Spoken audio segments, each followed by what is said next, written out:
Later on, ika-calculate natin ang electric force between 2-point charges. Sabihin natin, ang charge na yon ay Q1 at saka Q2.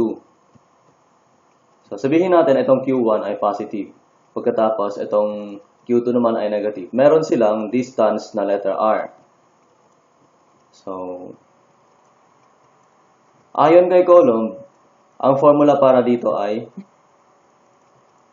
F equals to 1 over 4 pi epsilon naught times Q1, Q2 over R squared. So, itong 1 over 4 pi epsilon naught equal siya sa 9.0 times 10 to the 9 newtons meter squared over Coulomb squared. So, kopyahin na lang natin tong product ng Q1 at saka Q2. Yung absolute value nila. Ang force ay isa siyang uri ng vector. So, ibig sabihin, meron siyang magnitude at saka direction.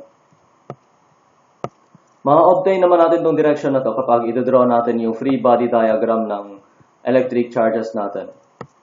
So, before tayo mag-proceed, meron tayong ito-take note dito na kapag ang dalawang charge natin ay same sign, ibig sabihin, magre-repel lang sila. Ibig sabihin ng repel ay maglalayo sila sa isa't isa. Samantalang kapag opposite naman yung sign natin, mag-a-attract lang sila. Ibig sabihin, maglalapit sila sa isa't isa. Halimbawa, itong 2-point charges natin sa itaas. Ang Q1 ay positive. So, positive siya. At ang Q2 naman natin ay negative. Magkakaroon ng dalawang free body diagram dito. Ang free body diagram netong Q1 at saka free body diagram netong Q2. So ngayon, simulan natin sa free body diagram ni Q1. Ito-drawing natin itong Q1 dito sa gitna. Pagkatapos, ang force na nag-exert dito ay yung force ni Q2. Sabihin natin 2 kay Q1. Attractive force siya. So, ibig sabihin, ang force na in-exert ni Q2 ay papunta sa kanya. Papunta kay Q2. So, ibig sabihin, since nasa left itong Q1 natin, papuntang right itong force na in-exert ni Q2. Dito naman tayo ngayon kay free body diagram ni Q2. Ito-draw lang natin sa gitna itong Q2 natin. Pagkatapos, nandito siya sa right side ng illustration natin. So, negative itong Q2 natin. Pagkatapos, ang force na nag-exert dito ay yung force ni Q1 kay Q2. Since positive itong Q1 natin, ibig sabihin, attractive force ang ina-exert nito. So, ibig sabihin, papunta kay Q1 itong force na to. So, leftward. So, leftward. Pagkatapos naman, yung kanina ay rightward. Kukunin natin tong force na ina-exert ni Q1 kay Q2. So, ibig sabihin yan, force 1 on 2. So, kukunin natin to gamit ang Coulomb's law na na-discuss natin kanina. So, K times product na absolute value ng product ng Q1 at Q2 over R squared.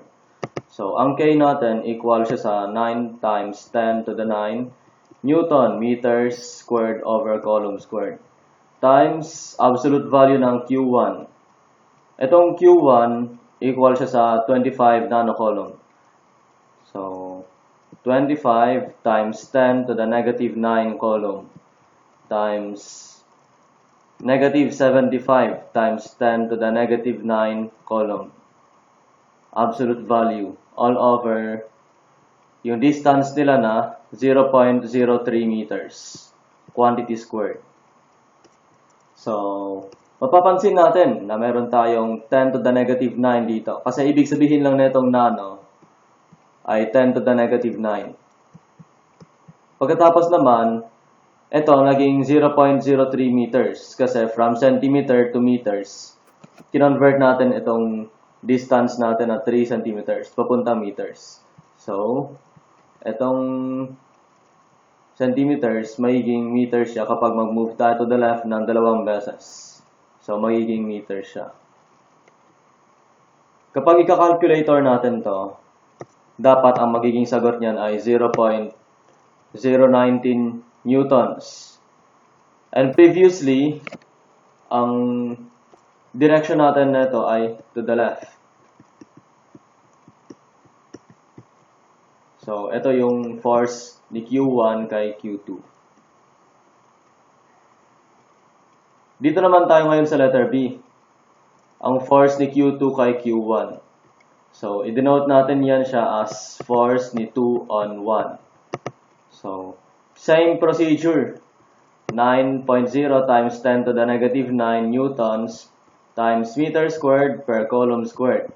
Pagkatapos naman, yung absolute value ng product ng Q1 at saka Q2. Kasi sila lang naman yung charges na involved dito sa force na to. Yung Q2 natin ay equal siya sa negative 75 nanocoulombs. So, same value, negative 75 times 10 to the negative 9 coulombs times 25 times 10 to the negative 9 coulombs absolute value all over 0.03 meters quantity squared. At finally, kapag ipa-plot natin siya sa calculator, ang makukuha nating value ay 0.019